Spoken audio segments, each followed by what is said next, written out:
Location of pi bonded electron. Delocalization, D का मतलब हटना, लोकेशन अपनी लोकेशन से पाई बॉन्ड का हटना, या मैं एक सिंपल लैंग्वेज में कहूँ तो पाई बॉन्ड की पोजीशन का चेंज होना, उसको हम रेजोनेंस बोलेंगे। अभी कंसेप्ट करेंगे जब स्ट्रक्चर बनाएंगे तो उसमें और ज्यादा क्लियर हो जाएगा। ठीक है, अब आप पहले एक दो बातें समझेंगे। आपकी जो बेंजीन है ना, बेंजीन जो रिंग है, बेंजीन रिंग हमेशा इलेक्ट्रॉन रिच स्पीशीज है, क्योंकि इसमें 3 पाई बॉन्ड है और पाई बॉन्ड इलेक्ट्रॉन्स मूव कर सकते हैं इधर से उधर, उधर से इधर, और इलेक्ट्रॉन्स अवेलेबल होंगे, तो ये हमेशा इलेक्ट्रॉन रिच स्पीशीज कंसीडर की जाती है। ऑर्गेनिक केमिस्ट्री में हमारे पास मोस्टली 3 स्पीशीज आती है। एक तो आर ग्रुप जिसपे इलेक्ट्रॉन फ्री होगा, इसको हमने क्या बोला था, रेडिकल्स, रेडिकल्स होंगे। एक आपका NU नेगेटिव जिसको हम बोलते हैं न्यूक्लियोफाइल, न्यूक्लियोफाइल, और तीसरी चीज आपकी आती है इलेक्ट्रोफाइल, पॉजिटिव चार्ज स्पीशीज, इनको आप क्या बोलेंगे, इलेक्ट्रोफाइल। अब जो रेडिकल्स एंड न्यूक्लियोफाइल है वो भी आपकी इलेक्ट्रॉन रिच स्पीशीज है। कैसी स्पीशीज है, इलेक्ट्रॉन रिच स्पीशीज। क्या आपको लगता है कि इलेक्ट्रॉन रिच स्पीशीज पे इलेक्ट्रॉन रिच स्पीशीज अटैक करेगी? क्या आपको लगता है कि बेंजीन रिंग पे रेडिकल और न्यूक्लियोफिलिक आकर अटैक कर सकते हैं? अगर रेडिकल और न्यूक्लियोफिलिक रिंग के पास आए तो उनके बीच में इंटर इलेक्ट्रॉनिक रिपल्सन डेवलप हो जाएगी, क्योंकि दोनों ही रिच स्पीशीज है। तो कभी भी रेडिकल और न्यूक्लियोफिलिक रिंग के पास नहीं आते, जैसे ही वो नजदीक आएंगे उनके बीच में इंटर इलेक्ट्रॉनिक रिपल्सन हो जाएंगे, तो वो एक दूसरे को रिपेल करेंगे। अब रह गया इलेक्ट्रोफिलिक। इलेक्ट्रोफिलिक क्या होता है, जिसपे पॉजिटिव चार्ज हो या वो स्पीशीज जिसके पास इलेक्ट्रॉन की कमी हो, उनको हम इलेक्ट्रोफिलिक बोलते हैं। इलेक्ट्रोफिलिक स्पीशीज को इलेक्ट्रॉन्स की रिक्वायरमेंट है और वो बड़ी तेजी के साथ आके किस पे अटैक करेगा, रिंग पे अटैक करेगा। अगर बेंजीन रिंग पे पहले से कुछ अटैच नहीं है, कुछ भी नहीं अटैच है, तो आप रिंग पे किसी भी पोजीशन पे, ये रिंग आपकी, इनमें से कोई सी पोजीशन, चाहे इस पे, चाहे इस पे, चाहे इस पे, चाहे इस पे, किसी पे भी एक पोजीशन पे इलेक्ट्रोफिलिक को जोड़ सकते हैं। चाहे इस पे जोड़ो, चाहे इस पे, चाहे किसी पे। और जब इलेक्ट्रोफिलिक अटैक करेगा तो बदले में वहां से क्या लिबरेट होगा, H पॉजिटिव, H पॉजिटिव निकल जाएगा। और ऐसी रिएक्शंस को हम बोलते हैं, एक ग्रुप ने अटैक किया और उसके बदले में कोई दूसरा हटा है, तो ऐसी रिएक्शंस को बोलते हैं सब्स्टिट्यूशन रिएक्शन। तो जो बेंजीन रिंग वाले कंपाउंड है, या मैं एक सिंपल लैंग्वेज में कहूं एरोमेटिक कंपाउंड है, वो मोस्टली आपकी इलेक्ट्रोफिलिक सब्स्टिट्यूशन रिएक्शन शो करेंगे, क्योंकि इलेक्ट्रोफिलिक को इलेक्ट्रॉन्स की रिक्वायरमेंट है। Electrophilic species required electrons and benzene ring is electron rich species, so electrophilic can easily attack on the ring, and if there is no group on the ring, then electrophilic can attack anywhere on the out of 6 position. From that position where electrophilic attack has positive release, so it is known as the electrophilic substitution reaction. लेकिन अगर benzene पे पहले से कोई group attach है, कोई भी group है, जैसे Cl ग्रुप अटैच हो या OH ग्रुप हो, तो ग्रुप अटैच है तो ग्रुप डिटरमाइन करेगा। मान लो बेंजीन पे आपका कोई भी ग्रुप पहले से प्रेजेंट है, मैं जी नहीं कहता हूं यहाँ पे, किसी पार्टिकल को नहीं कर रहा, तो G group determine determines where the electrophilic can attack. अब कुछ ग्रुप ऐसे होते हैं जो ऑर्थो और पैरा पोजीशन को एक्टिवेट कराते हैं, तो ऐसे ग्रुप को हम बोलेंगे ortho and para activating group. और कुछ ग्रुप ऐसे होते हैं जो इस पोजीशन को एक्टिवेट कराते हैं, और इस पोजीशन का नाम क्या बोला था हमने, मेटा। तो कुछ ग्रुप होते हैं मेटा एक्टिवेटिंग ग्रुप। अब कौन सा ग्रुप ऑर्थो पैरा को एक्टिवेट कराएगा, कौन सा ग्रुप मेटा को एक्टिवेट करेगा, ये इस बात पे डिपेंड करेगा कि बेंजीन रिंग के ऊपर कौन सा ग्रुप अटैच है।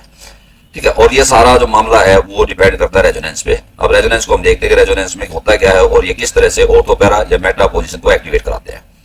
सबसे पहले मैं एक एग्जांपल लेता हूं, बेंजीन है, बेंजीन पे आपका Cl ग्रुप अटैच है।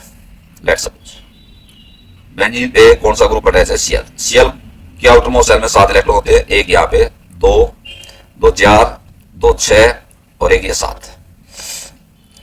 अब किसी भी एटम पे 3 कार्बन सेंसिटिविटी आती है, मोस्टली हम 3 कार्बन सेंसिटिविटी मानते हैं, या तो पॉजिटिव चार्ज प्रेजेंट हो, तो अगर किसी एटम पे पॉजिटिव चार्ज है तो उसकी टेंडेंसी होगी कि वो नेगेटिव चार्ज के साथ कंबाइन करे, या फिर किसी एटम पे नेगेटिव चार्ज प्रेजेंट हो, अगर नेगेटिव चार्ज प्रेजेंट है तो उस एटम की टेंडेंसी होगी कि वो किसके साथ कंबाइन करे, पॉजिटिव चार्ज के साथ, या एटम पे लोन पेयर प्रेजेंट हो। अब अगर आप लोन पेयर है तो हर एटम की टेंडेंसी होती है कि अपने लोन पेयर को जहां पॉसिबल होगा वो शेयर करने की कोशिश करेगा। अब क्लोरीन पे 3 लोन पेयर हैं और 3 लोन पेयर साथ में उसने देखा भाई क्लोरीन के साथ जो कार्बन है उसका कैसा बॉन्ड है, पाई बॉन्ड। तो क्लोरीन क्या करता है, बेंजीन रिंग को अपने लोन पेयर शिफ्ट करके प्रोवाइड करता है और ये यहाँ पे कैसा बॉन्ड बना लेगा, डबल शेयर करेगा। जैसे ही यहाँ पे डबल बॉन्ड बनेगा, ये जो पाई बॉन्ड है ये नेक्स्ट कार्बन की तरफ शिफ्ट हो जाएंगे, इस कार्बन पे आ जाएंगे। पहली स्ट्रक्चर में आप सिर्फ एरो रिप्रेजेंट करेंगे, अगली स्ट्रक्चर में आप स्ट्रक्चर बना के दिखाएंगे। तो यहाँ पे तो डबल बॉन्ड हो गया, इलेक्ट्रॉन किसने दिए थे, क्लोरीन ने, तो क्लोरीन पे कैसा चार्ज आएगा, पॉजिटिव चार्ज, इस पे पॉजिटिव चार्ज आ गया, और ये जो पाई बॉन्ड है शिफ्ट होके इस कार्बन पे आ गया और इस पे साथ में कैसा चार्ज आएगा, नेगेटिव चार्ज। ये 2 बॉन्ड ऐसे कैसे, इनमें कोई चेंज नहीं आया। अब आप देखो इस कार्बन पे जो है ना लोन पेयर भी आ गया, साथ में नेगेटिव चार्ज आ गया, तो इस कार्बन की अनस्टेबिलिटी बढ़ गई। ये कार्बन क्या करेगा, अपने लोन पेयर को नेक्स्ट कार्बन के साथ शेयर करने करेगा कि भाई मैं क्यों रखूं लोन पेयर, तो नेक्स्ट कार्बन के साथ शेयर करेगा और जैसे ही यहाँ पे शेयर करेगा ये जो पाई बॉन्ड है ये शिफ्ट होकर नेक्स्ट कार्बन की तरफ शिफ्ट हो जाएगा। अब पहले स्ट्रक्चर में तो आप एरो लगाएंगे, अब यहाँ पे आप स्ट्रक्चर बना के दिखाएंगे। कार्बन ये रिंग बना लीजिए, यहाँ से आपका लोन पेयर इधर आया है तो यहाँ पे कैसा बॉन्ड हो गया डबल, ये बॉन्ड टूट के यहाँ पे आया है इस कार्बन पे, तो यहाँ पे आप लोन पेयर रिप्रेजेंट कीजिए और साथ में कैसा चार्ज नेगेटिव चार्ज। इस बॉन्ड को ऐसे कैसा रखिए और ऊपर वाला जो स्ट्रक्चर है वो ऐसे कैसा, क्लोरीन पे 2 लोन पेयर थे और साथ में उस पर कैसा चार्ज था पॉजिटिव चार्ज। अब जैसे इस कार्बन पे लोन पेयर आएगा, इस पर स्टेबिलिटी बढ़ जाएगी, ये अगले कार्बन के साथ शेयर कर लेगा और जैसे यहाँ शेयर होगा आपका ये बॉन्ड टूट के नेक्स्ट कार्बन के पास इसके पास आ जाएगा, तो आप नेक्स्ट स्ट्रक्चर बनाएंगे। आप यहाँ पे तो डबल बॉन्ड बना देंगे, ये पीछे ऐसे कैसा, यहाँ पे लोन पेयर साथ में कैसा नेगेटिव, ऊपर वाली स्ट्रक्चर ऐसी कैसी 2 पेयर और साथ में इसमें कैसा चार्ज पॉजिटिव चार्ज। अब ये लोन पेयर अपने नेक्स्ट कार्बन के साथ शेयर कर लेगा और जैसे ही शेयर करेगा ये वापस क्लोरीन के पास, तो अब क्लोरीन की जो पहली स्ट्रक्चर थी वो बन जाएगी, लेकिन बेंजीन रिंग के अंदर डबल बॉन्ड की पोजीशन चेंज हो जाएगी। तो ऊपर क्लोरीन पे कितने लोन पेयर है 3, वो ऐसे कैसे रिप्रेजेंट कर देंगे, यहाँ पे डबल बॉन्ड आ जाएगा, यहाँ पे डबल बॉन्ड आ गया और यहाँ पे डबल बॉन्ड आ गया। अगर आप पहली स्ट्रक्चर को ऑब्जर्व करें और फाइनल स्ट्रक्चर को ऑब्जर्व करें तो इसमें देखोगे डबल बॉन्ड की पोजीशन चेंज हो गई। इसका मतलब जो पाई बॉन्ड है वो मूव करेंगे। अब ये मत सोच रहा कि यहाँ पे आपकी जो है रेजोनेंस रुक जाएगी, ये फिर वापस इसको शेयर करेगा, ये वापस इधर आएगा, ये डबल बॉन्ड इधर आ जाएगा, फिर वो इसको शेयर करेगा, ये इधर चलेगा, इधर चलेगा। कंटिन्यूसली इलेक्ट्रॉन इधर से उधर मूव करते रहते हैं, उधर से इधर मूव करते रहते हैं। इलेक्ट्रॉन्स का मूवमेंट होगा तो एनर्जी की लॉस होगा, एनर्जी लॉस होगी तो मॉलिक्यूल के पास कम एनर्जी बचेगी और कम एनर्जी बचेगी तो स्टेबिलिटी आएगी। और रेजोनेंस का कंसेप्ट हमेशा स्टेबिलिटी लेके आता है। अब आप इसमें देखो, इस इफेक्ट का नाम होता है प्लस आर इफेक्ट। क्यों कहते हैं इसको प्लस आर इफेक्ट? इसमें बाहर वाले ग्रुप ने अपने लोन पेयर बेंजीन की तरफ शिफ्ट किया है, तो जिसमें बेंजीन को इलेक्ट्रॉन के रिस्पेक्ट में बेनिफिट हो रहा होगा उसको हम बोलते हैं प्लस आर इफेक्ट। जब प्लस आर इफेक्ट हुआ तो आपने ऑब्जर्व किया होगा कि भाई ऑर्थो पैरा पोजीशन पे इलेक्ट्रॉन्स की मात्रा बढ़ गई। दूसरी पोजीशन कौन सी है? पैरा पोजीशन, जहां पे इलेक्ट्रॉन्स की मात्रा बढ़ी है, और फिर ऑर्थो पोजीशन पे इलेक्ट्रॉन्स की मात्रा बढ़ गई। 3 जगह नेगेटिव चार्ज आया था, एक तो पहले ऑर्थो पे आया, फिर दूसरी बार पैरा पे आया, फिर तीसरी बार कौन सी पोजीशन पे आया? ऑर्थो पे। तो ऑर्थो और पैरा पे लोन पेयर आने से और नेगेटिव चार्ज आने से इलेक्ट्रॉन्स की मात्रा बढ़ गई। जब इलेक्ट्रॉन्स की मात्रा बढ़ जाएगी तो बेंजीन पर अटैक कौन कर रहा था? इलेक्ट्रोफिलिक। अभी लास्ट पीछे हमने बात की थी कि बेंजीन पे कौन अटैक करता है? इलेक्ट्रोफिलिक। तो इलेक्ट्रोफिलिक उस जगह को प्रीफर करेगा, उस जगह को प्रेफरेंस देगा जहां पे इलेक्ट्रॉन्स की मात्रा ज्यादा है। और कौन सी मात्रा ज्यादा है? ऑर्थो पे और पैरा पे। तो जो group plus are effect show करता है उसको हम कहते हैं ortho and para activating group. जब इन कंपाउंड्स में हम इलेक्ट्रोफिलिक सब्स्टिट्यूशन रिएक्शन करवाएंगे तो जो इलेक्ट्रोफिलिक आएगा, पॉजिटिव चार्ज स्पीशीज आएगी, वो कहां पे अटैक करेगी? या तो ऑर्थो पे अटैक करेगी या पैरा पे अटैक करेगी। आप कैसे लर्न करेंगे कौन सा ग्रुप ऑर्थो पैरा है को एक्टिवेट कराएगा, कौन सा मेटा को एक्टिवेट कराएगा? तो ऑर्थो पैरा को एक्टिवेट कराने वाले ग्रुप, एक सिंपल सा तरीका है, ग्रुप हैविंग लोन पेयर। जिस ग्रुप पे लोन पेयर है ना वो ऑर्थो पैरा को एक्टिवेट कराएगा, क्योंकि वो कौन सा इफेक्ट शो करेगा? Plus are effect. या कई बार क्या होता है, ग्रुप पे लोन पेयर नहीं होता, नेचर उसका डोनेटिंग होता है। जैसे अल्काइल ग्रुप है, बेंजीन पे अल्काइल ग्रुप जुड़ा हो तो अल्काइल ग्रुप का हमेशा इलेक्ट्रॉन डोनेटिंग नेचर होता है।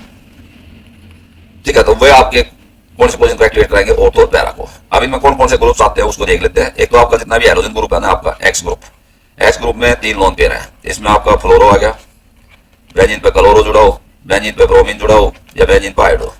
ये सारे के सारे ग्रुप जब अगर बेंजीन पे अटैच हैं तो ये ऑर्थो पैरा को एक्टिवेट कराएंगे। इसके अलावा OH में बेंजीन पे OH जुड़ा हुआ यानी फिनोल, तो उसमें भी ऑक्सीजन पे 2 लोन पेयर है तो ऑक्सीजन लोन पेयर बेंजीन के साथ शेयर करेगा, तो प्लस आर इफेक्ट शो करेगा। और जब प्लस आर इफेक्ट आता है तो नेगेटिव चार्ज डीलोकलाइज होता है बेंजीन रिंग के ऊपर, और जब नेगेटिव चार्ज डीलोकलाइज होगा ऑर्थो पैरा पोजीशन पे तो इलेक्ट्रोफिलिक प्रीफर करेगा ऑर्थो पैरा पे अटैक करना। इस वजह से ऑर्थो पैरा को एक्टिवेट कराता है। NH2 ग्रुप, नाइट्रोजन पे 2 लोन पेयर है तो इस वजह से फिर नाइट्रोजन बेंजीन को इलेक्ट्रॉन देगा यानी, और कौन सा चार्ज डीलोकलाइज होगा? Negative charge. और कौन सी पोजीशन पे? ऑर्थो और पैरा पे। एक आपका OCH3 ग्रुप, मिथॉक्सी इथॉक्सी यानी OR लिख देता हूं मैं, एल्कोक्सी ग्रुप, ये भी आपका ऑर्थो पैरा को एक्टिवेट कराएगा। एक आपका R ग्रुप, अल्काइल ग्रुप में हालांकि लोन पेयर नहीं होते, लेकिन दैट आल्सो कैसा नेचर शो करता है? Electron donating nature.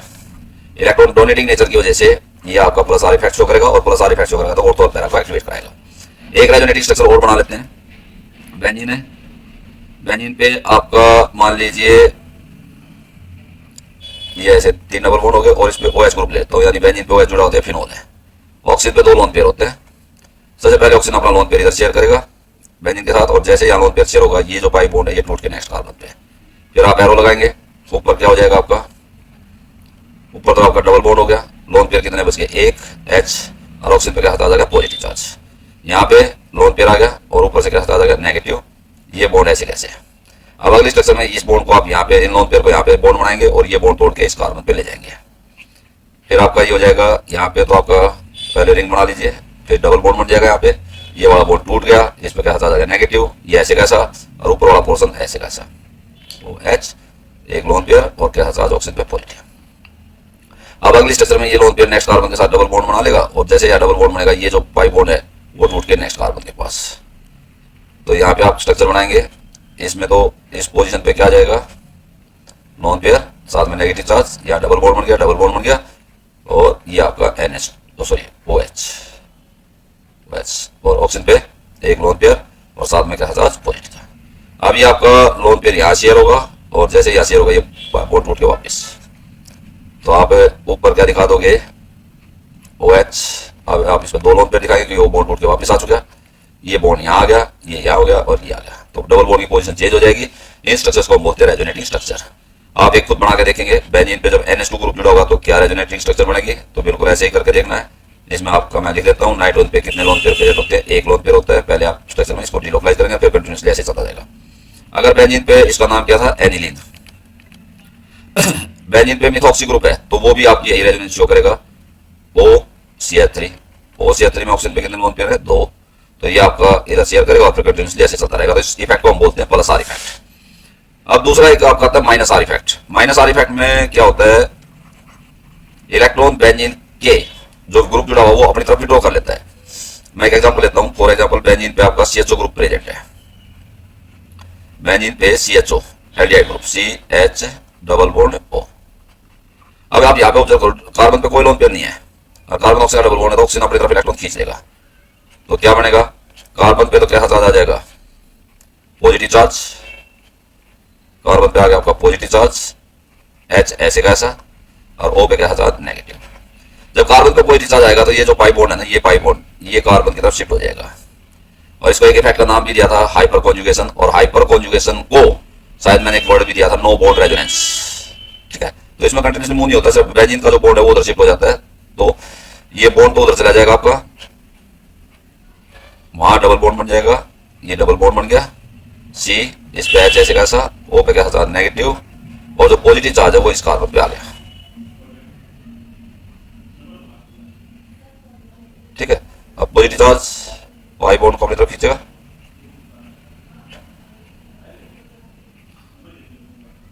ठीक है, डबल बॉन्ड, यहाँ पे क्या चार्ज आ जाएगा, positive charge, positive double bond CH O पे नेगेटिव। अभी पॉजिटिव चार्ज पाई बॉन्ड को अपनी तरफ खींच लेगा और कार्बन पे क्या चार्ज आ गया, पॉजिटिव। ठीक है, यहाँ पे double bond CH O negative.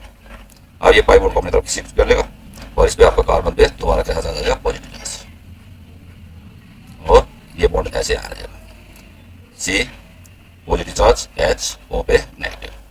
अब आप ऑब्जर्व करो, इस केस में ऑर्थो पे पॉजिटिव चार्ज आया है, पैरा पे पॉजिटिव चार्ज आया है, और ऑर्थो पोजीशन पे पॉजिटिव चार्ज आया है, तो ऑर्थो और पैरा पे इलेक्ट्रॉन की डेंसिटी कम हो गई। इलेक्ट्रॉन की डेंसिटी कम हो गई तो ऑर्थो और पैरा पे इलेक्ट्रोफिलिक अटैक करना प्रेफर नहीं करेगा, सिर्फ कौन सी पोजीशन पे अटैक करना प्रेफर करेगा, जो बच गई आपकी मेटा पोजीशन। तो जो माइनस आर इफेक्ट है, माइनस आर इफेक्ट है वो कौन सी पोजीशन को एक्टिवेट कराता है, मेटा एक्टिवेटिंग ग्रुप है, मेटा एक्टिवेटिंग ग्रुप।